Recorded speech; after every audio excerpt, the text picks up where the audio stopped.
Today's agenda is more about the context where we want to integrate the generative AI in the software, and all of that leads to the overview of the framework that represents no-string solution and time efficient for querying LLMs in the information retrieval tasks. Let me first give you my personal experience that I believe aligned with your one on how we approach to the software development that involves the use of generative AI. So the first thing is we usually go to the providers that has an access to the related models, such as OpenAI. I personally more using Replicate. It's so easy to start because all you have to do is just you tap on the API, and mostly in the context of the Python and Node.js, you have straight away code. However, when it comes to the conditions where you want to extend your application, let's say try out with the another generative AI models on the other platforms, or deploy it in a different way, this is where the certain drawbacks of this concept are kicks in. As it was mentioned, the scalability is one of them. So adding a new provider from scratch would result you to write completely new code and probably with a different API. You might also struggle with the lost in connection with the remote service. So you're supposed to somehow handle those cases automatically. And finally, it comes to the efficient usage of those services. So how about batching or streaming techniques if you're dealing with the interactive user interfaces? To cope with all of these drawbacks, the solution, which comes the main topic of today's lecture, is to construct the framework that's ideally isolated from the other AI-based frameworks and machine learning frameworks that would support the generative AI through the API services, or maybe through your deployed model or the other frameworks that you can capable to launch locally. So what's the agenda for today? In the main and the first part of the lecture, we overview framework and especially principles that stand behind the efficient querying of the large language models. So this involves, but not limited to, the concepts that make it no string, querying specifics, so such as batch policies, and all of that will form the time efficiency concept. And in the second part, we overview the application of this framework, the scope of applications, including the use cases of the task in which we experiment, and concluding it with the deployment tutorial, so you can experiment within your context and in your information retrieval problems. To start off with the framework, we have to recall the origin or the history on how I particularly get to this idea. This brings me back, I think, 3 or 4 years ago, where my particular scenario that led to appearance of the framework is that I was dealing with and I want to evaluate the number of models in specific information retrieval task that is dubbed as sentiment analysis. So the idea is that an intention of experimenting with various models within one setup.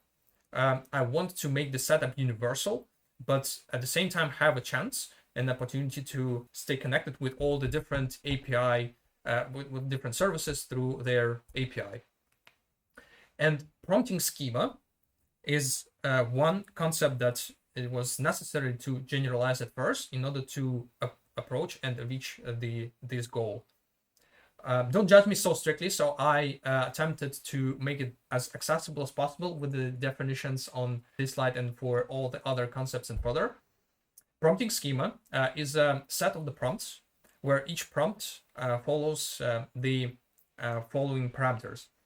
We assuming that each prompt has their own set of the input parameters, and it generates the certain output, which is we can name as another certain parameter.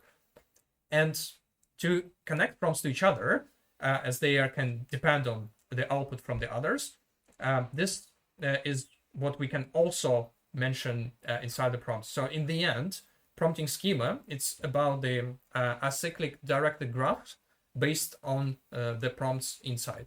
So it might sound a bit complicated, but let me show you a quick examples in order to understand what I specifically mean when it comes to the code. So this is very simple case when we have one prompt in the prompting schema. there are two main fields that we're using to declare each prompt. So first one is the text itself. So we use the key prompt, and the value is the text. In this case, it's a text parameter. We're assuming that we have the related parameter somewhere in the data set that we review later on. And another parameter is the out, which is the name of the variable to which we assign the output based on the prompt information. And a bit more complicated scenarios is where we come into the series or set of the prompts that are independent to each other, may find an application of in the sentiment analysis. So for example, given the sentence text, which specific aspect is possibly mentioned. So within these sentences, as you can see, we go with more parameters in the input, and we also establish the interdependency between the two prompts. For example, we have an output as result aspect, and we use this result aspect in the second prompt. So this is everything about the prompt schema. And then when we're making the next step towards the efficient processing of the given data, it's first important to sort of set up the task in order to understand how what we can do more effective than it used to be. So let's consider that we have a data set, which is this gray box, for which we would like to apply our prompt schema, this pink box, in order to generate the output results. So the question is how we can make this effective. And in my opinion, and the way how I approached to this, I was approaching from the concept of the directions. And this is what leads to the concept of the batches, because in general, in the machine learning, when we want to optimize something, we can group the requests into one pack or like one batch. And there are two main directions on which we can go with this and within this definition of the task. So one of them is vertical batching and another horizontal batching. We're going to overview them in a greater detail within the following slides. So starting with the vertical batching, it means that we can group the records from our data set with the set of the end records and sequentially process them, passing through the prompt number 1, then passing through the prompt number 2, and doing this for all the prompts of our prompting schema in order to obtain the results. So this is the vertical batching policy. On another hand, and there's another approach on how we can come to this, and it mostly originates from the such scenarios where prompt schema has a bit more complicated structure that has prompts that are not independent onto the output each other, like the one we see on the slide with the prompt 1 and prompt 2. So with those contexts, what we can do, instead of doing this vertical batching, we can horizontally group the prompts within the one request, and so that we can much more quicker have a result for each record individually. Okay, so next step is define providers when we're interacting with the remote services. I decided to approach it with saying the purpose of it. So we want to have the core API suitable for handling the prompting schema. The benefits out of it is what you previously saw, and we can be also augmented with the other aspects. So first of all is that we're keeping the implementation, everything that is around the ChatGPT or like any other service within the one file. So we stay kind of isolated in that sense from everything else that's in our project. And this is what also additionally leads to is that if we want to use it later on, we can form a hub of the related models. So I just quickly allow myself to click and open to demonstrate you how it works when it comes to the hubs. So this is one of the particular project when we have the related support the related services. This includes but not limited to the Open Router platform, Replicate platform, OpenAI, and for each of these files individually, when you click on it, you can have the related file which provides you the list of the supported models, where you can easily add the new model and the rest of it represents the implementation of the API. That is, we gonna come to the next slides.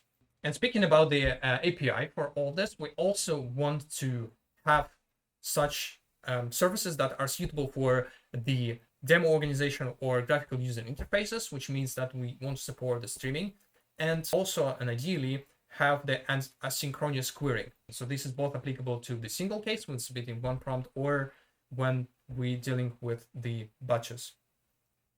And this is the API or the set of the methods which we're coming up with this concept of the providers. In the yellow block, I outline the one that is the most common and the simplest one. We submit the prompt and we want to just pass it through the large language model. This is called the ask prompt method. The rest of them combines the streaming concepts and the querying concepts, and they are ask stream, ask async, and ask combination of two of them, which is ask stream async. Once we have this for our providers and combining with the batching policies, this is where we're finally coming to the concept of the time efficiency. So what is time efficiency in that sense? So time efficiency is a combination of the implemented API that we have and batching policies that we have in the way that we can declare different inference modes.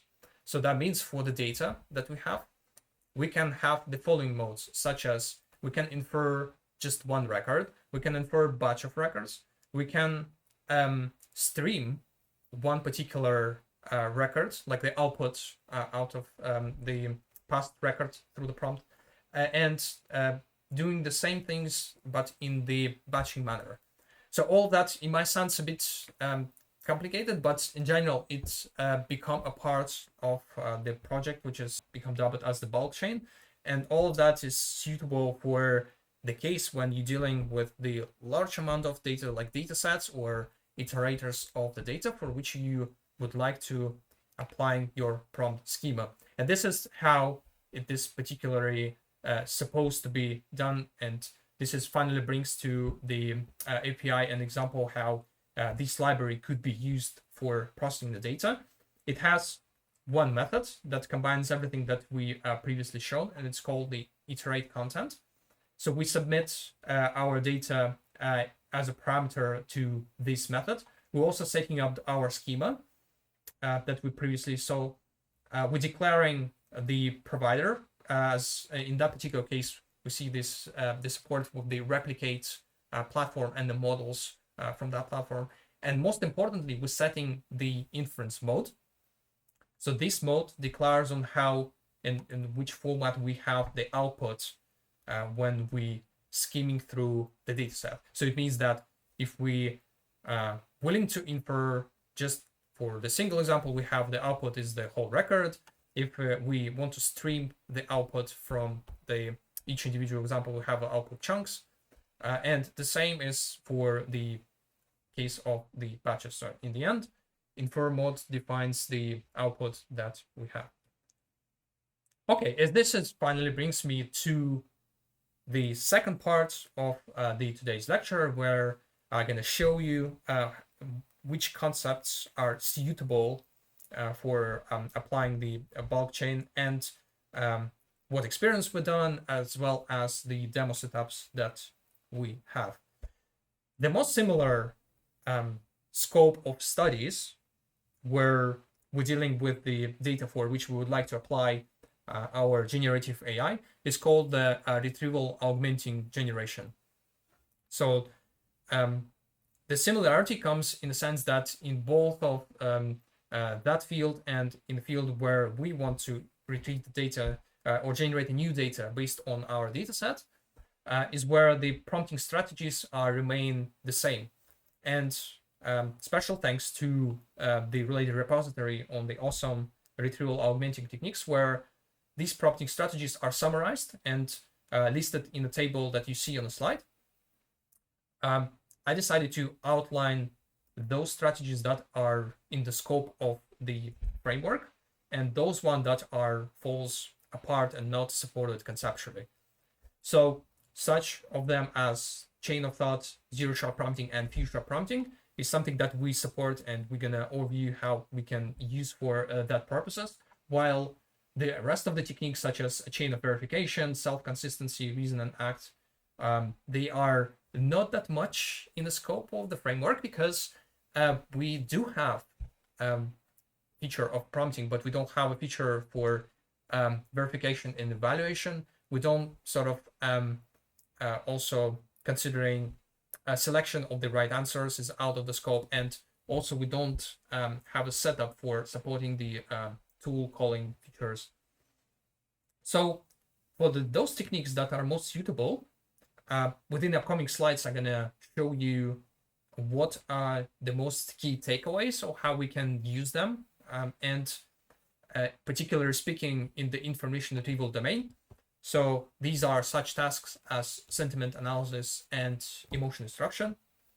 And among the set of the techniques, I outline two of them where we sort of experiment in both of the tasks. So we have a sort of a robust findings out of it. So that involves comparison between chain of thought technique and the zero shot. Before we're moving forward, it's worth to say how we evaluate the results in the information retrieval and the related tasks when it comes to the classification of the result. So F measure represents one of the common metrics that allows us to perform the related assessment. It is based on two parameters. So one of them is a precision, is how many retrieved items were relevant, and recall is how many relevant items are actually retrieved. And the higher basically is better. It varies from 0 to 1, or from 0 to 100%, depending on how you scale the related results. So, as was previously mentioned, and for the domain of the sentiment analysis and emotion extraction, this is the table of the results that we have, and we categorize them in the two different scope of the observations. We experiment with models that were specifically tuned for the task, or if not specifically for task, but were previously kind of pre-trained. And another group of experiments when we just go with the model as it is, using them out of the box. So our key takeaway was that comparing these two concepts of chain of thought and just asking a single prompt, we found that in the case of the fine-tuned models, it would be beneficial to use more complicated schema of the prompts in order to get the result. When it comes to non-pre-trained models that we use out of the box, it might be find a bit overthinking when you use a lot of the prompts in order to obtain the result, so that the zero-shot concept will be more beneficial. And then within the rest of this section, I'm going to show you what are the existing demos that exploit the bulk chain as the framework. And starting out with the first one, this brings me to the iRelight D3.js. So this is the concept where we would like to aggregate the relations that have been classified using the machine learning techniques. I will attempt to open the link, and it brings me to the page of the project. At the moment, and the most previous version is deployed on the another page of the core of the project. So this brings me to the following link, on which we can see how specifically this bulk chain and it could be used in the sense of the demo. So this is the already processed data set where each relations were classified among three different labels, such as positive, negative, or neutral. And using this tool in combination with the graphical interface, you can visualize and have a look on your data. This is the force-related distribution. However, you can also launch with the radial one and to see how and what are the connections in between the entities in the text. So we have numerous other data sets to have a look. Okay, let's get back to the presentation and particularly to the next example, where, and unlike grouping the results, the other option would be is to visualize the output, the generated output in the tables. So this is a recall to the following demo that I'm going to show you within the following GIF file. For the given data set, this is where this batching concept could be used in order to applying these reasoning techniques. So this demo illustrates the application for sentiment analysis, where we're thinking step by step, and in the end, we're composing the decision. Using the combination of the batching technique and streaming, this is how you can make it more interactive and visually track the progress. Okay, and finally, this brings me to the concept of the deployment. I believe the most interesting scenario out of all of this is to experiment with this framework and the similar task in the web environment. With the following project, I have the demo and setup you can follow in order to make the minimalistic setup of this system, which assumes that you develop the client based on HTML and JavaScript. And the server involves a combination of the Python, Fast API, bulk chain, and your provider, which is simply speaking the replicators. They're one of the common well supported from my side at the moment. You can follow this link down below. However, I have launched this on my desktop, so I'm just gonna quickly show you how it looks. So one of the common query you can ask is like, what's the color of the sky? And once we submit this result, it comes with the streaming output. So the idea is that, and using the bulk chain on the back end, you can customize this form by attaching any other features, such as uploading the dataset or adding other features. So you can customize this example, especially using other generative AI features to quickly develop and shape this demo and small example. Okay, so this is pretty much everything for today's lecture. So first of all is that we showcase the problem of using the large language models straight away using this API that is provided on the website of the provider. So it's much more easier to sort of stick to the framework that allows us to do the scalability of the systems. Second one is that we overview the time-efficient querying. So I'm going to give you the idea of the batching policies, support for asynchronous calls and streaming modes, support for the streaming modes. And we also overview the demo projects as well as the tutorials on the deployment. So feel free to follow it up if you find it useful and have the similar contexts in which it finds an application. And finally, that was me. So thank you so much. I'm very happy to answer your questions